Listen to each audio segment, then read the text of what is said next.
खरं तर छत्रपती संभाजीनगरचा एक तरुण जो कॉकरोच जनता पार्टीची स्थापना या ठिकाणी करतो, आंदोलन उभा राहतं आणि त्याला यश देखील मिळतं। हा आपण पाहतोय की हा चेहरा आहे आईचा अत्यंत आनंदी असलेले आपल्याला पाहायला मिळतात। निश्चितप्रमाणे याच डोळ्यात कधीतरी अश्रू होते, आता देखील अश्रू आहेत, मात्र हे अश्रू आनंद अश्रू आहेत, कारण की त्यांच्या मुलाने जो लढा या ठिकाणी उभा केला होता तो यशस्वी या ठिकाणी झालेला आहे। काय पहिली प्रतिक्रिया आहे? नाही, खूप आनंद झाला, एवढा आनंद झाला, खूप आनंद झाला। त्या आनंदाला त्याच्या प्रामाणिकपणेला यश आलेले, प्रामाणिकपणेला खूप मोठं यश आलं त्याच्या।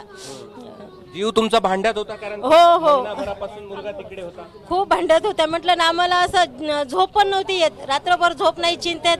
सकाळी 5ला मोबाईल हातात घ्यावा की नाही घेतला, एखादी वाईट रील आली की भीती वाटायची, नेमकं तिथं काय झालं काय नाही। मग त्याच्या मित्रांना फोन करून विचारा काय झालं, नाही काकू फेक आहे ती रील, तुम्ही ऐका, तुम्ही त्याच्या मागे उभा राहतो, तुम्हाला थोडंसं जरी काही झालं का तो इमोशनल होतो म्हणे काकू, पण तुम्ही तुमची तब्येत सांभाळून त्याच्या मागे उभा राहा म्हणून। पहिल्या दिवशी तुमच्या डोळ्यात अश्रू होते, आताही अश्रू आहेत? आता आनंदाचे, तेव्हा दुःख म्हणजे हे वाटत होतं, मग चिंता होती, तेव्हा फार चिंता होती, आता आनंदाचे अश्रू आहेत, आता हे आनंदाचे अश्रू आहेत। बरं, लवकरात लवकर घरी यावं, आता लवकरात लवकर घरी यावं। मी आता त्याच्याशी बोलल्यानंतर संध्याकाळी त्याला म्हणते उद्या ये, नाही तर आम्ही तुला घ्यायला येतो म्हणून आता तयारी करूनच हे करतो आम्ही। त्याला आल्यावर काय करणार? आल्यावर काही नाही, त्याला मिठी मारणार, त्याला ओवळणार त्याला। त्यांनी मागे ओवाळू नाही दिलं आम्हाला, ओवळायचं नाही म्हणे मम्मी, मी काय मोठा पराक्रम केला नाही, काही नाही, त्याच्यामुळे तुम्ही ओवाळायचं नाही म्हणे। अखेर राजीनामा दिलाय, हे यश आहे? हो, यश आहे ना, ते मुलांचं यश आहे, ते मुलांचं यश आहे, ते सगळ्या मुलांचं यश आहे। जेवढे आंदोलनाला होते सहभागी जागोजागी, सगळे मुलांचं यश आहे त्याच्यामध्ये। साहजिकच तो म्हणजे ज्यावेळेस परदेशातून आला तो थेट आंदोलनाला गेला। हो, त्या 6 जूनला गेलेला ते दिवस तर आठवतो आम्हाला, तो फार भयान दिवस होता। आम्ही ते म्हणजे टीव्ही आणि मोबाईल त्यावेळेस आम्ही बघितला नाही, संध्याकाळी त्याचं आंदोलन झाल्यावरच बघितलं आम्ही। निश्चित त्याचे वडील देखील आपल्या सोबत आहेत, आपण त्यांच्याशी देखील या ठिकाणी संवाद साधूया। मला सांगा, काय प्रतिक्रिया आहे? सर, त्यांनी जी मुवमेंट चालू केली त्या मुवमेंटला त्यांच्या मागणीला यश मिळालं। त्या दिवशी डोळ्यात अश्रू होते, आजही तुमच्या डोळ्यात अश्रू आहे? त्या चिंता खूप होती सर, कारण राजकारणाचा आम्हाला काही अनुभव नव्हता।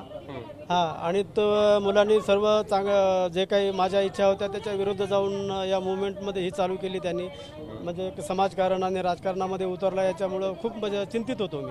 बरं, तुम्ही जसं म्हटलं तसंच झालं, त्यांनी स्वतःहून राजीनामा दिला? हा, तर कारण कसं आहे,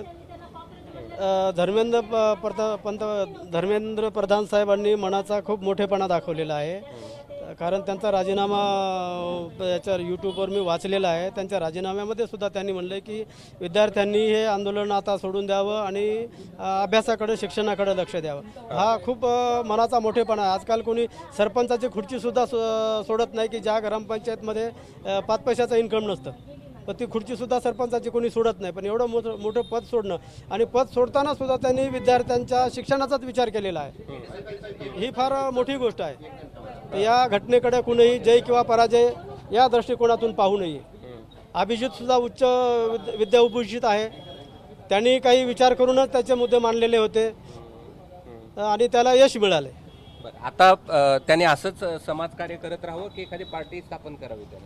सर, तो काय करेल मला नक्की याच्याविषयी काहीच बोलता येणार नाही, कारण त्यांनी 2-2.5 वर्ष केजरीवाल साहेबाकडे काम केलेलं आहे, त्यांनी राजकारण खूप जवळून बघितलेलं आहे, आणि मला राजकारण अजिबातच आवडत नाही। पण आता तो जो काही करेल त्याच्या मागे राहणार मी। एक शेवटचा प्रश्न, त्यांनी आता काय करावं, म्हणजे असंच समाजकार्य करावं की एखादी पार्टी काढून लोकांना? नाही, पार्टी वगैरे नाही, तो समाजकार्यच करेल, कारण तो मला नाही वाटत पार्टी काढेल म्हणून, असं मला तर वाटत नाही। आता तो आल्यावर कळेल नेमकं काय काही नाही। ठीक आहे, आपण वडिलांशी पण बोलूया। शेवटचा प्रश्न आहे, हे जे 32 दिवस होते हे वडील म्हणून तुमच्यासाठी कसे होते? सर, 32 दिवस नाही म्हणता येणार मला। तो 6 तारखेला जेव्हा 4 तारखेला अमेरिकेतून निघाला, त्या मागच्या 4 जून ते 6 जून, 4 जूनला आम्ही त्याला रिक्वेस्ट केली होती की तू येऊ नको, त्यांनी ऐकलं नाही, तो इथे आला। आणि 6 तारखेला तर अक्षरशः आम्ही जेवणं काहीच केलेले नव्हते, आम्हाला हेच शंका होती की तो आल्याच्या नंतर अटक होईल आणि त्याला सजा होईल म्हणून. ते दिवस कसे होते? ते दिवस खूप आमच्यासाठी खूप बेकार होते. आता ते वर्णन करण्यासारखे नाहीत. मी आणि माझी मिसेस आम्ही इथे नव्हतो, आम्ही कोकणमध्ये होतो. कारण काही दिवस तुम्ही बाहेर पण बाहेर होते, घरी नव्हतो, भीतीमुळं बाहेर होते. मारण्याच्या थ्रेट येत होत्या असे, त्याच्यामुळं आम्ही बाहेर होतो. तर त्या दिवशी आम्ही अक्षरशः झोपून होतो. म्हणजे कुणी जेवणही केलेलं नव्हतं ना, उभं सुद्धा राहत नव्हतं आम्हाला. अच्छा, पूर्ण गळून गेलेलो होतो आम्ही. तो दिवस आणि 20 तारीख सुद्धा सेम आमची कंडिशन तीच झाली होती. पण आम्ही आता या इतक्या 30-32 दिवसामध्ये फक्त एका चपातीवर दिवस काढतोय. कारण जेवणही जात नव्हतं आणि झोपही येत नव्हती. आणि त्याला फोन करावा तर तो फोनही उचलत नव्हता. त्याच्यावर पण 2 वेळा हल्ले झाले. त्याच्यावर पण 2 वेळा हल्ले झाले. काय होऊ शकलं असं सर? आता कालचं तुम्ही जर बघितलं 20 तारखेचं, तर तो एक टोपी घातलेली आहे. तर पोलीस ऑफिसर कोण आहे मला सांगता येत नाही आहे. त्याचं नाव माहीत नाही. तो त्याचा माईक असं खाली ओढत होता आणि तो तावातावाने असं त्या चढाई करत होता की मला त्या बॉर्डरमधला सीन आठवला. त्या खंदकमध्ये जसं युद्ध चालू होतं, तिकडं पाकिस्तान सैन्य होतं आणि इकडं भारतीय सैन्य होतं खंदकमध्ये. माझ्या डोळ्यासमोर तो सीन होता. त्या दिवशी जर तो अभिजित त्या पोलीसच्या हाती सापडला असता तर तो जिवंत नसता राहिला. तो गेला होता 20 तारखेला. पण दुर्दैव म्हणजे सुदैव त्याचं, भगवंताची कृपा म्हणा की आम्ही जे चांगले कामं करतोय त्याचे जनतेचे आम्हाला आशीर्वाद म्हणा की तो त्याच्यातून तो सुखरूप बाहेर पडला. तो क्षण खूप भयंकर होता 20 तारखेचा. संपून लवकर गावी यावं असं मला वाटतं त्यांनी लवकर इथे यावं आता आणि आमच्यात इथे राहावं अशी माझी प्रांजळ इच्छा आहे. ठीक आहे. निश्चित आपण पाहतोय हे की आई वडील दोघंही अत्यंत भावूक आहेत. हे दिवस त्यांच्यासाठी कसे गेले हे पण त्यांना सांगताना डोळ्यात अश्रू येतात. आत्ताही आपण पाहिलं तर त्यांच्या डोळ्यामध्ये अश्रू आहेत, मात्र आत्ताचे आनंद अश्रू असल्याचं त्यांनी सांगितलं. आणि आई वडिलांच्या निश्चित अभिमान आहे की या लढ्याचं नेतृत्व अभिजितने केलं.